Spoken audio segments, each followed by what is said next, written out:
प्रिय बच्चों,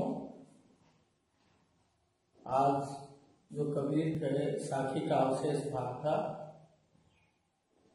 उन दोहों की व्याख्यान करने जा रहे हैं। आप व्याख्या विधिवत सुने समझें। साखी के अगले क्रम में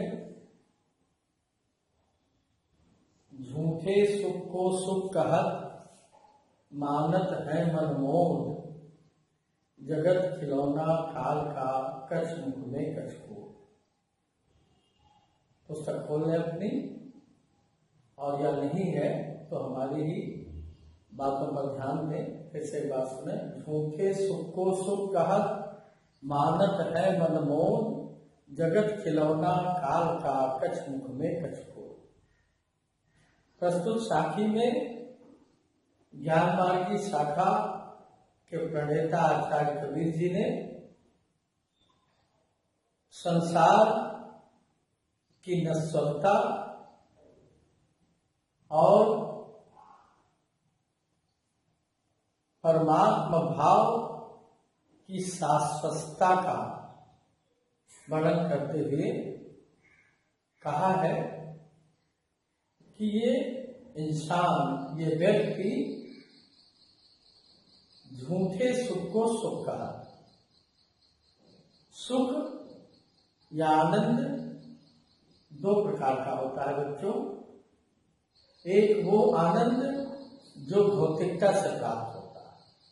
भौतिकता का अर्थ है ऐन्द्रिक आनंद, जिसका आनंद हमारी इंद्रियां ग्रहण करती हैं, जो मरणशील है, मरण धर्म है। जैसे हम भोजन रोज करते हैं, हमारी जिह्वा स्वाद का आनंद लेती है,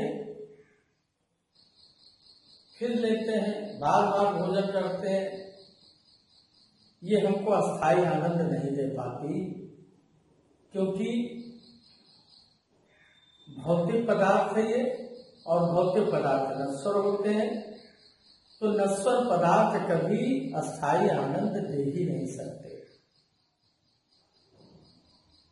तो इसीलिए हमने इसको समझाने के पहले ये बताने का प्रयास किया है कि आनंद वास्तव में दो प्रकार का है।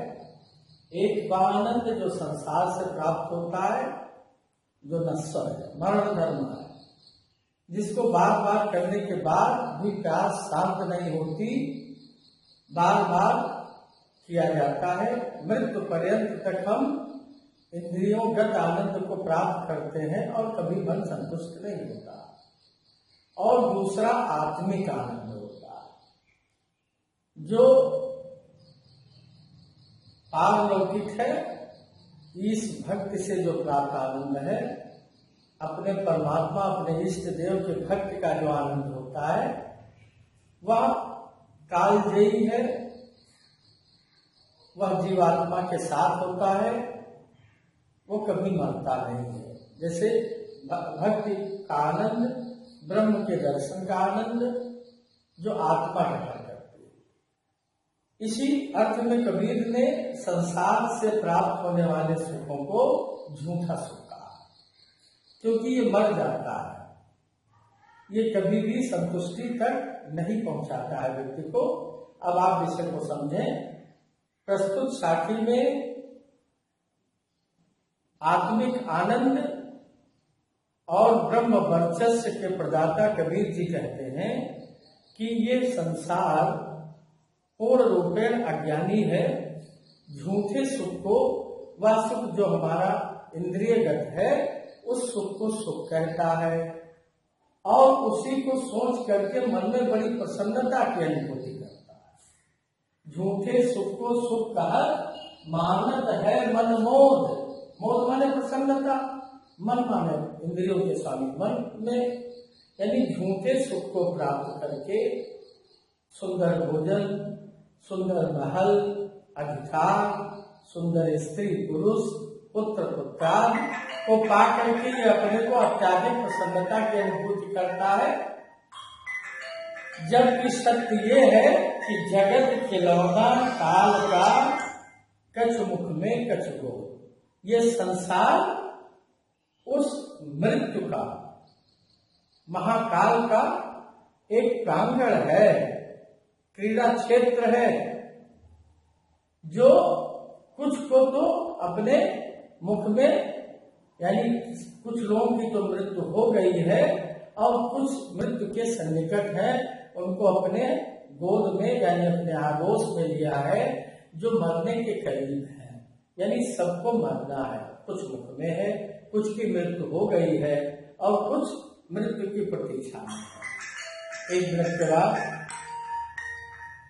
हेलो, हाँ बेटा, हाँ जी जी बताओ। अच्छा, तुम ये मतलब शुरुआत करेंगे, भूमि पूजन तो है नहीं कि है? अच्छा, तो उसमें तो आप, हमें लगता है नवग्रह पूजन कर दीजिए और गणेश जी का, और उससे शुरू कर दीजिए, या बहुत लोग सत्यनारायण व्रत कथा सुन के करते हैं, जैसा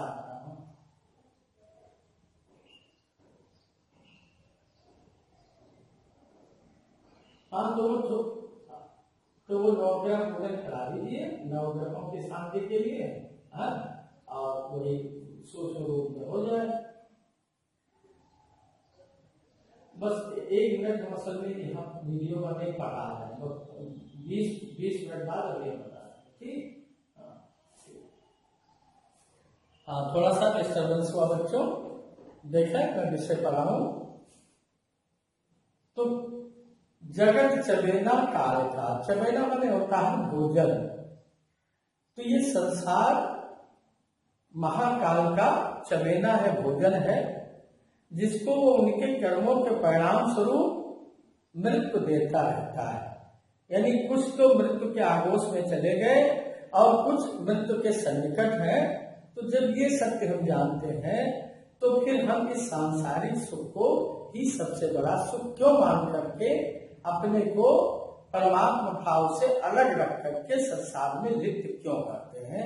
ये कबीर का कहने का भाव है। इसका भाव साम्य इन्हीं की एक साखी आप ले सकते हैं कि मृत्यु अवश्यंभावी है, मृत्यु सबकी होती है, हमको हिसाब देना पड़ता है अपने कर्मों का, इसलिए हमें हमेशा सत्कर्म परायण होना चाहिए।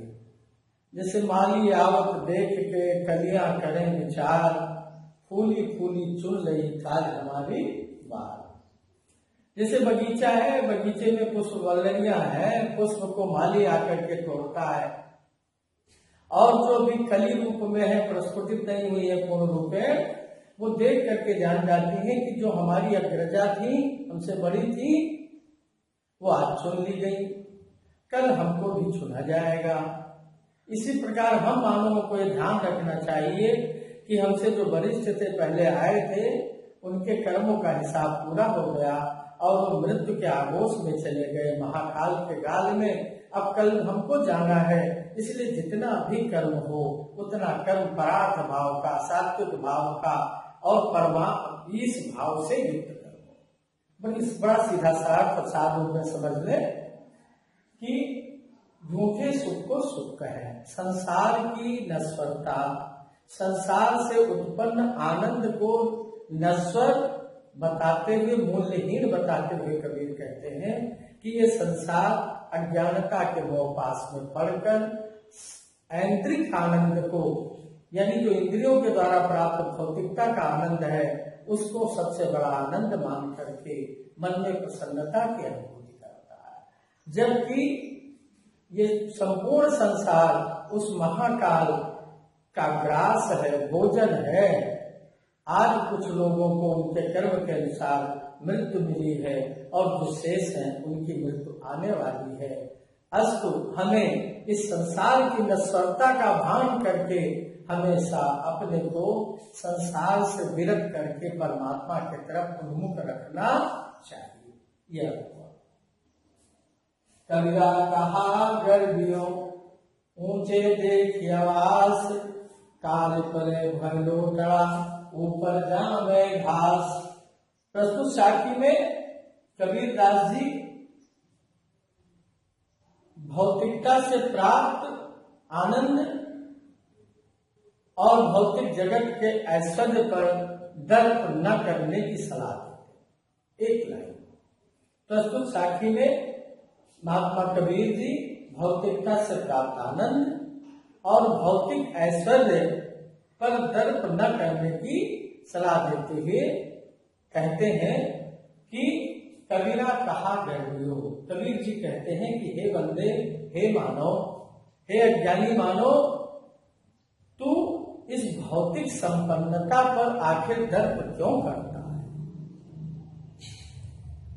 कबीरा कहा गर्भियो, ऊंचे देख आवास, अपनी ऊंची ऊंची अट्टालिकाओं को अर्थात भौतिक संपन्नता देख करके दर्पानुभूति क्यों करता है, दर्प की अनुभूति क्यों करता है?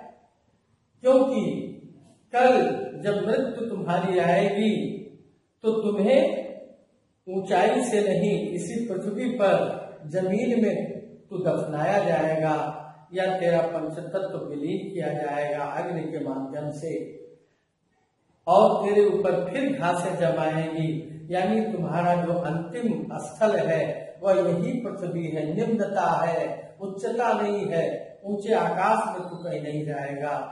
ये धरती में ही तेरी मृत्यु होगी और तू दफना दिया जाएगा।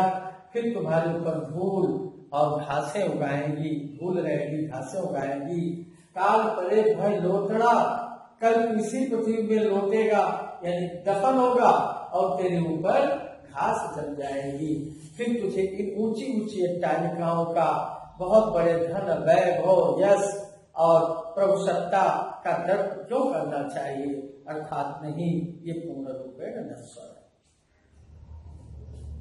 यह ऐसा संसार है जैसा से बलपुर, और दिन दस के व्यवहार में आपन रंग न भूल। काव्य को काव्य की तरह पढ़े। यह ऐसा संसार है, प्रस्तुत साखी में संसार की तुलना सुगंधहीन सेवल के पुष्प से किया गया। यहाँ सेवल का फूल क्यों कहा गया, पहले अपने मन में जान ले। सेवल का फूल देखने में बड़ा आकर्षक होता है बच्चों, लेकिन उसमें परागकण यानी सुगंध नहीं होती। परागकण तो होते ही होंगे, पुष्प है, लेकिन उसकी सुगंध आनंद देने वाली नहीं होती। ठीक इसी प्रकार के संसार है, देखने में बहुत आकर्षक है, सुंदर लगता है, लेकिन वास्तविकता इसमें नहीं है। इसीलिए इस असार संसार का की तुलना सुगंधहीन सेवल के पुष्प से करेंगे। प्रस्तुत साखी में सारहीन संसार की तुलना सुगंधहीन सेवल के पुष्प से की गई है। कबीर जी कहते हैं कि हे अज्ञानी मानव, जिस आकर्षण पे आसक्त होकर के तू पूरे अपने इतने कीमती जीवन को नष्ट कर देता है, उस संसार की यथार्थता तो कुछ है ही नहीं, वो असत्य है। ये ऐसा संसार है, ये संसार सेवल के पुष्प की भांति सुगंधहीन है। जैसे किसी पुष्प की उपादेयता की और सुंदरता नहीं होती बच्चों, जब तक उसमें सुगंध नहीं होती।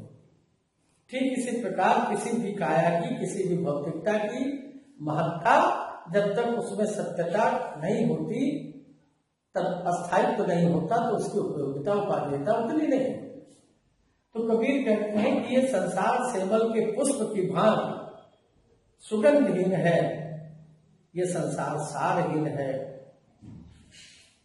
जैसा सेवल फूल दिन दस के व्यवहार में आपन रंग न भूल। इसलिए जो ये लघु जीवन प्राप्त हुआ है, 10 दिन का मतलब अत्यंत छोटा जीवन।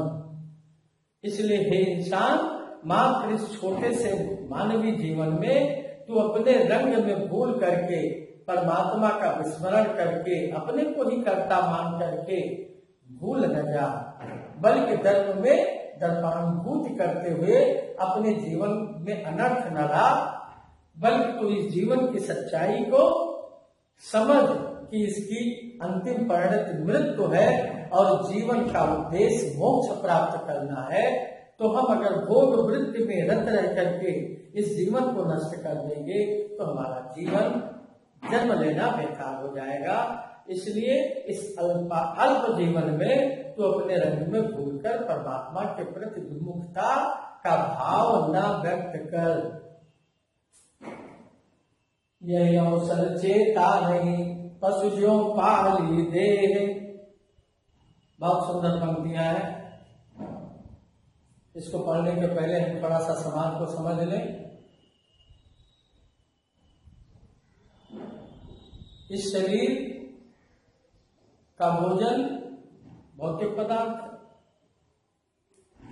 इसको ढकने के लिए, इसको सुंदर बनाने के लिए आज संपूर्ण विश्व विभिन्न प्रकार के भौतिक पदार्थों का उपयोग करता है, कीमती कपड़े पहनता है,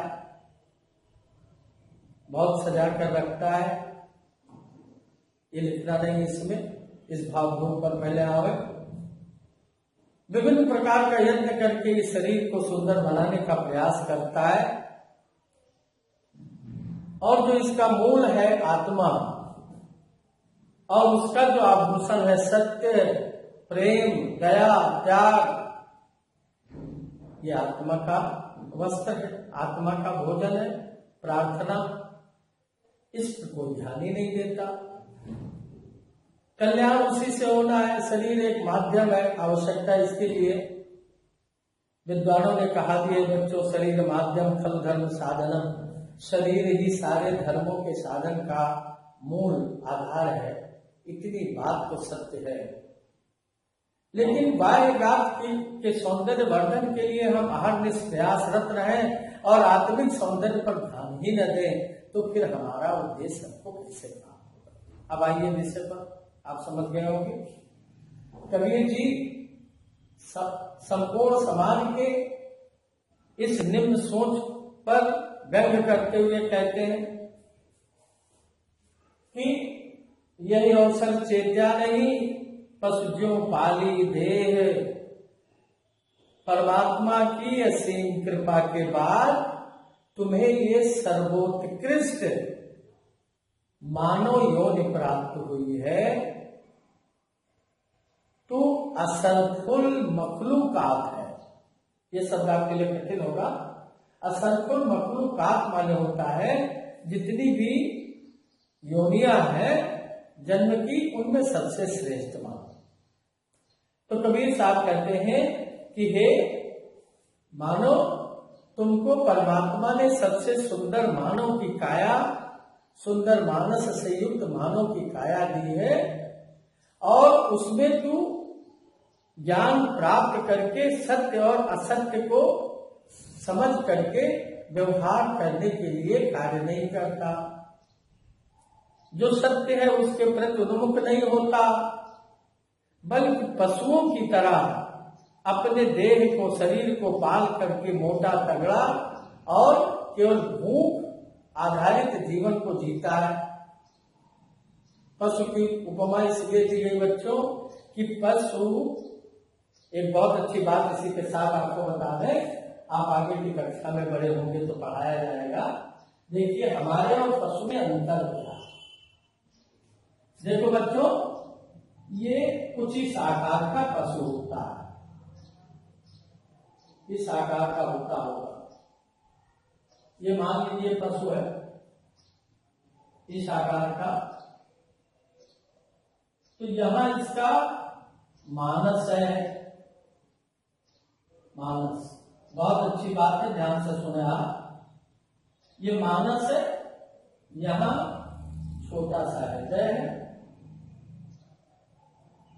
और ये कितना बड़ा इसका पेट है। पेट बहुत अच्छी बात है, ध्यान से सुने। हम पशु से बड़े क्यों हैं? पशु के शरीर में यहाँ मानस है, यहाँ हृदय है, और यहाँ बड़ा सा पेट है। एक ही पंक्ति में इसका सबसे बड़ा पेट ही है, ये बहुत बड़ा है। इसलिए पशु सबसे पहले पेट की चिंता करता है, उसे पेट भरना ही जीवन का उसके उद्देश्य होता है। मानस उसका केवल इतना चलता है कि कहां से हमको भोजन मिलेगा, और हृदय जहां तक मुझे लगता है वो अपने द्वारा जो पैदा किए हुए संतान है उनके प्रति केवल प्रेम का भाव होता है, या जहां पाले पोसे गए उनके प्रति हो सकता है। और मानव शरीर की संरचना जो है वो इस तरह है, मानव खड़ा है, ये बड़ा सा माइंड है, ये बड़ा सा हृदय है और छोटा सा इसका पेट है। मानस सबसे ऊपर, हृदय बीच में और अंत में पेट।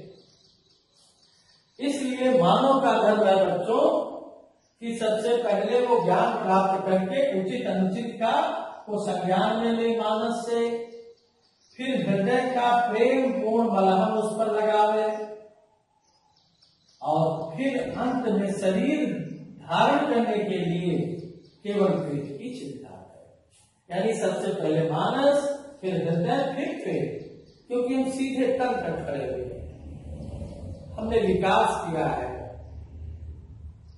दूसरे के दर्द को अनुभूति करने की क्षमता हमारे में है, इसलिए मानव और पशु में बहुत बड़ा अंतर है। अब अगर मानव होकर के हम पशु की तरह करते हैं, जैसे हम कोई अधिकारी हो गए तो पैसा ही हमारा धर्म हो गया, हम उसकी भावनाओं को नहीं देखते, गलत कार्य करके पैसा इकट्ठा करते हैं। मैनेजर हो गए, प्रिंसिपल हो गए, अधिकारी हो गए, पुलिस हो गए, डॉक्टर हो गए, ये सब लिखना नहीं है, लेकिन इस भावभूमि पर आओगे तो समझ पाओगे।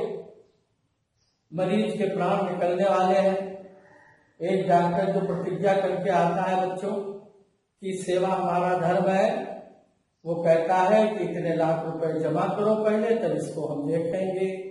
इतने कष्ट की बात है, पैसा जमा होगा तब वो देखा जाएगा, तब तक मर जाएगा। ये तमाम उदाहरण आपके समाज में है, कोई डॉक्टरी नहीं है, हर विभाग में भ्रष्टाचार व्याप्त है। इसलिए क्योंकि वो पाशविक हो गया है, उसको अपने पेट की, अपने भोग की चिंता हो गई है, अपने दायित्व का बोध उस व्यक्ति को नहीं है। शायद अब आप विषय पर आप उस भावभूमि में आ गए होंगे। कबीर जी कहते हैं कि यह हम संचेत या नहीं, हे मानो तुम्हें परमात्मा की कृपा से बहुत बड़ी सुंदर उच्च काया, श्रेष्ठतम काया मिली है, और ये मोक्ष प्राप्त करने के लिए, और उस सुंदर समय को, कीमती समय को तो अपने पेट, पशुओं की तरह पेट पालने में व्यतीत कर देता है। यह अवसर चेत्या नहीं, पशु ज्यों पाली में, पशु की तरह अपनी देह को पालता रहता है, और अंत समय जब तेरी मृत्यु सन्निकट होती है तब तू कर भी क्या सकता है।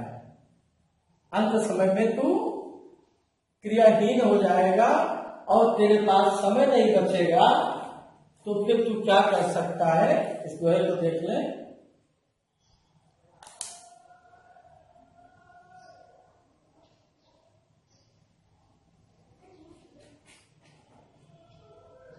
राम नाम जरा नहीं, अंत पड़ी मुख से। पूरा जीवन तू अपने पेट का भरण पोषण करने में, जनन प्रक्रिया में लगा रहा, और जिस हेतु तेरा जन्म हुआ था कि इस मानव काया के माध्यम से तू आवागमन के मार्ग से मुक्त हो जाएगा, मोक्ष प्राप्त करेगा, राम के प्रति उन्मुख होकर राम की भक्ति मन में धारण करके सात्विक कर्म करते हुए अंततोगत्वा धर्म अर्थ काम मोक्ष की, काम की सीढ़ी पर चढ़ता हुआ मोक्ष को प्राप्त करेगा।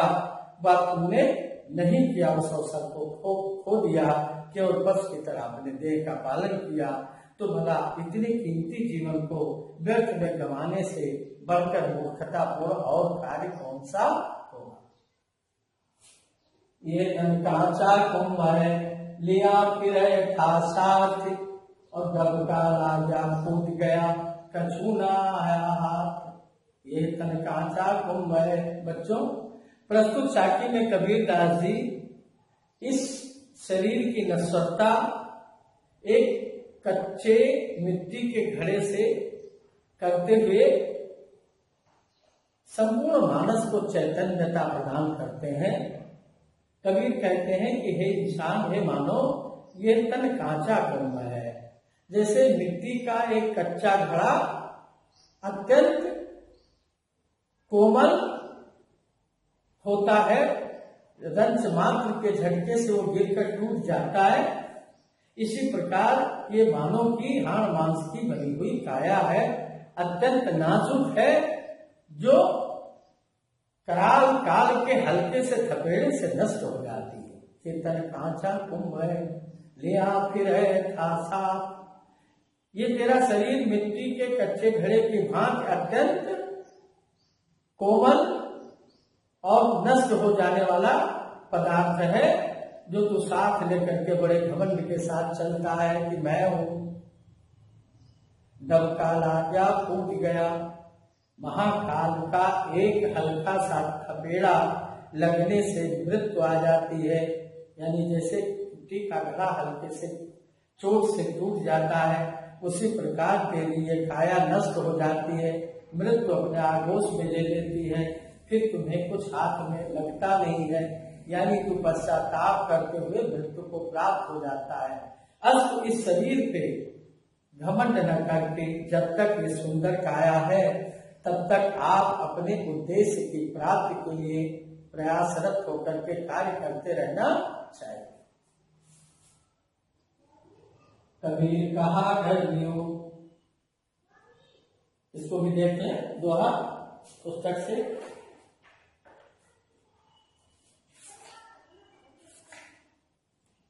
कबीर कहा घर लियो, देही देख सुरंग, बिछड़िया मिल वो नहीं, ज्यों के चुली भुजंग। कबीर कहा घर लियो, कबीर जी कहते हैं देही देख सुरंग, इस सुरंग कहा गया, इस देह को कबीर ने माना। तो वास्तव में इन्हीं कबीर जी ने बहुत अच्छी अच्छी बातें इस काया के बारे में भी लिखी हैं। ये ऐसी कुटिया है, ऐसा घर है जिसमें 10 दरवाजे हैं, इतनी निराली कुटिया और कहीं संसार में नहीं है। कबीर जी ही लिखते हैं। सुरंग इसलिए कहा क्योंकि अंदर से खोखला है, इसी में आते हैं, इसी में हृदय है, इसी में 10 दरवाजे हैं। तो आपको क्यों लिखना है कि कबीर कहाँ घर दियो, इस बाह्य रूप से सुंदर और चिकनी देखने वाली जो अंदर से खोखली है, सारहीन है। कहने का मतलब हे मानो, बाह्य दृष्टि से अत्यंत सुंदर लगने वाली, कोमल चिकनी लगने वाली, जो अंतर से खोखली है, सुरंग की भांति है, इस पे दर्द क्यों करता है? ये शरीर सुरंग की भांति है, एक बार अगर इस सुरंग से आत्मा निकल के चली गई तो पुनः उस सुरंग में वापस नहीं आती। जैसे कि सर्प अपनी पुरानी केचुली का जब परित्याग कर देता है और अगर वो चाहे कि फिर उस केचुली में मैं घुस जाऊं, तो ऐसा संभव नहीं है। वह केचुली जो गिर गई, फिर उसमें वो प्रवेश नहीं कर सकता। ठीक इसी प्रकार एक बार मौका खो देने पर जब तेरा ये श्वास, तेरी ये जीवात्मा इस सुरंग से बाहर निकल जाएगी, तो फिर इसमें वापस नहीं आएगी। ये तेरी काया बर्बाद हो जाएगी, मिट्टी है, नष्ट हो जाएगी। इसलिए इस सुरंग रूपी देह को पाकर तू दर्द मत कर, क्योंकि पुनः इसमें जीवात्मा उसी प्रकार प्रवेश नहीं कर सकती जिस प्रकार कोई भुजंग, कोई सर छोड़ी हुई केचुली में पुनः प्रवेश नहीं कर सकता। ये आपको साखी हमने 2 दिनों में पढ़ाया और मुझे लगता है कि निश्चित रूप से पढ़ने का अर्थ है आनंद की प्राप्ति। इन महान कवियों को आपको जीवन में ज्ञान प्राप्त हुआ और व्याख्या की दृष्टि से अंक भी मिलेंगे, लेकिन इन चीजों को मेरा मानना है कि इनको अपने जीवन में सत्य को उतारना चाहिए, सत्य का भान रखना चाहिए, फिर आचरण करना चाहिए। इस प्रकार ये साखी हमने पूरी की। अब बच्चों इसमें तो 9th में जो प्रश्न बनते हैं उसमें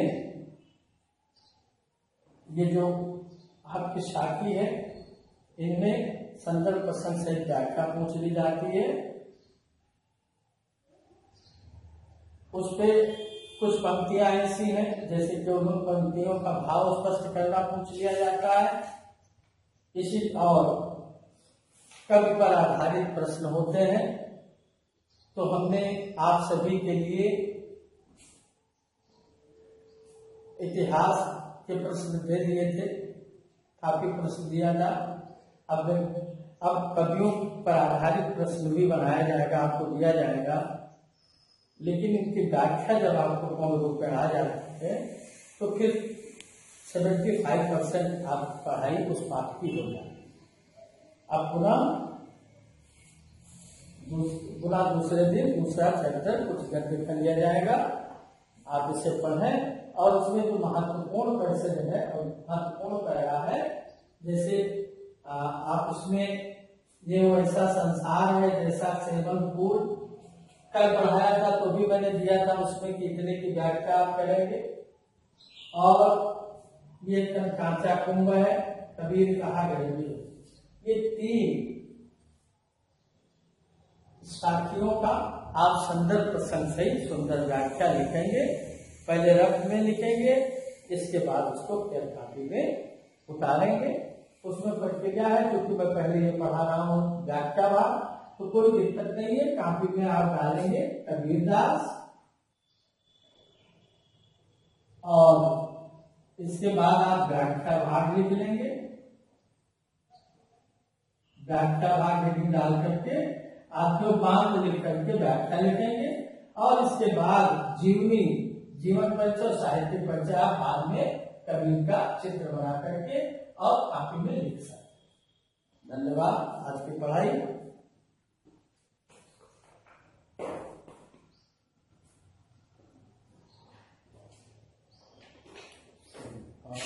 चंद्र कृपाल भज मन हरदम